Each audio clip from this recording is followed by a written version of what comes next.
안녕하십니까, 액션판다입니다. 오늘은 미국은행 파산으로 인한 뱅크런에 대해서 얘기해 보도록 하겠습니다. 경매 얘기 하다가 갑자기 이 사람이 웬 경제 얘기를 하나 하실 수 있는데요. 하지만 이 사태가 저희와 밀접한 관계가 있습니다. 듣다 보시면 이 사람이 왜 이런 얘기를 하나 이해가 되실 겁니다.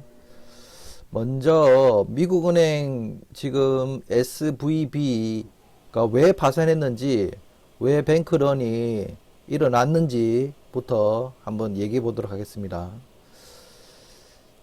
작년부터 아시다시피 미국 중앙은행 그냥 페드에서 줄기차게 급속도로 기준금리를 올렸습니다. 그것도 기간도 엄청 짧게 말이죠. 그러면서 실리콘밸리에 있는 많은 기업들이 자금이 마르게 되고 기준금리를 많이 올려서 그렇죠. 마르게 되고 그 모자란 자금을 보완하기 위해서 돈을 인출하게 됐습니다. 근데 그게 다시 은행이 인출하게 되면 뭐죠? 그러면 이제 그 은행에서 가지고 있는 준비 자금이 부족하게 되죠. 그러면 은행이 파산하게 됐거든요. 그래서 그런 우려를 낳으면서 파산을 할 수도 있다는 우려를 낳으면서 뱅크런이 일어난 겁니다. 근데 이 뱅크런이 옛날 같았으면 며칠을 걸쳐서 이렇게 일어났겠죠. 근데 요즘은 이게 인터넷과 모바일이 발달로 33시간 만에, 36시간이죠. 36시간 만에 뱅크런이 일어났어요. 이 뱅크런이 뱅크런이 일어났는데 40년의 역사를 가지고 있는 SVB 은행이 파산하면서 그 다른 은행에 미국 중소은행들이죠. 그 은행이 파산의 우려가 생기고 뱅크런의 조짐이 보이자 미국 은행들이 파산의 우려를 잠재우기 위해서 이제 국가에서 지급 보증을 한다. 그러면서 지금 안정화되어 있는 상황입니다.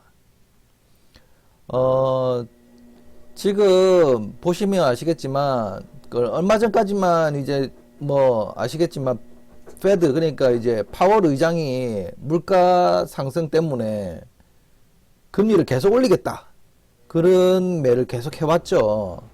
그거 줄기차게 그건 지속해 왔는데 그게 이제 요즘에는 이제 조금 힘들어질 것 같아요. 왜 그러느냐면 이제 금리를 계속 올리게 되면 이게 지금 아시다시피 대출이 그러니까 금리를 계속 올리게 되면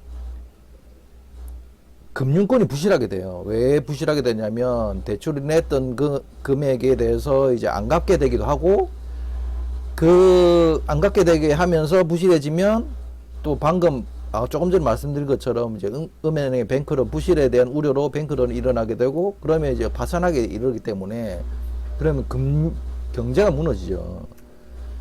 그래서 지금 그렇기 때문에 지금 파월 의장도 아주 난감한 상황이 된 거예요. 지금 어떻게 보면 이걸 올리자니 방금 말씀드린 대로 이제 금융에 대한 그 은행의 부실이 우려스럽고 그렇다고 내리게 되면 물가를 잡아야 되는데 물가를 잡지 못하면 자산 가치가 상승하게 되고 그러면 다시 물가가 상승하게 되기 때문에 이러지도 못하고 저러지도 못하는 상황이 된 상황이에요. 근데 지금 이 상황에서 지금 아직까지는 정확하게 더 올리겠다 내리겠다 그런 말이 없긴 한데 저희 입장에서는 파월 의장의 말을 믿을 수 있을까요? 이때까지 계속 파월 의장은 코시국 때 그런 말을 했었어요. 23년도까지는 금리 인상이 없다. 그런 말을 했었는데 그거를 과감하게 자기가 말한 걸 엎었죠. 그러면서 이제 급격하게 금리를 올렸고 그런데 지금도 계속 올리겠다고는 했는데 이게 지금 뭐 아까 말씀드린 것처럼 이런 문제 때문에 못 올리는 상황이 일어날 것 같습니다. 그러면 뭐가 도대체 파월 의장이 올린다고 했다가 못 올리게 되면 금리를 못 올리게 되면 도대체 우리에게 무슨 일이 생기느냐 그게 제일 중요하죠. 그게 제일 중요합니다. 그러니까 제가 말씀드리고 싶은 요지는 앞으로의 금리 상승의 기조가 갑자기 내리지는 못해요. 지금 아까 말씀드린 대로 전 세계적으로 엄청나게 이제 돈이 풀렸기 때문에 그거를 이제 계속 놔두게 되면 자산 가치가 폭등하게 되고 그렇기 때문에 그걸 안정화시켜야 되는 상황이기 때문에 갑자기 내리지는 못하더라도 이 금리가 동결이 되든지 횡보를 할 것으로 생각이 됩니다. 횡보를 하게 되면 금리가 특별하게 요동치지 않게 되면 사람들이 이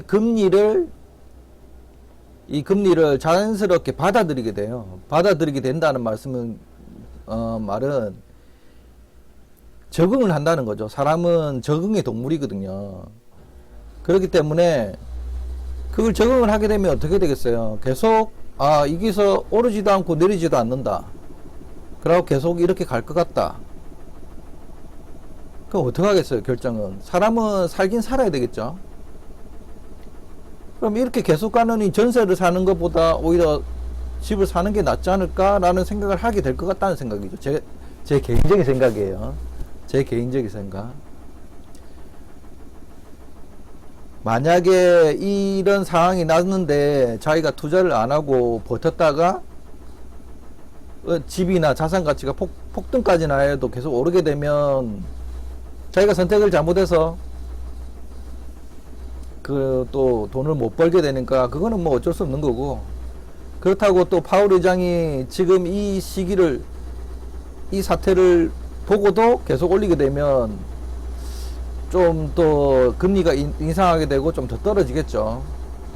그렇기 때문에 제가 말씀드리고 싶은 것은 이런 시기에 더 정신을 바짝 차리셔야 된다는 얘기를 해드리고 싶어요.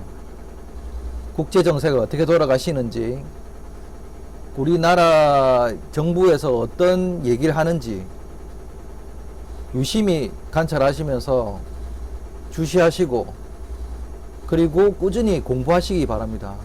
그래야지 살아남을 수 있습니다. 감사합니다. 부자 되시고 화이팅 하시기 바랍니다.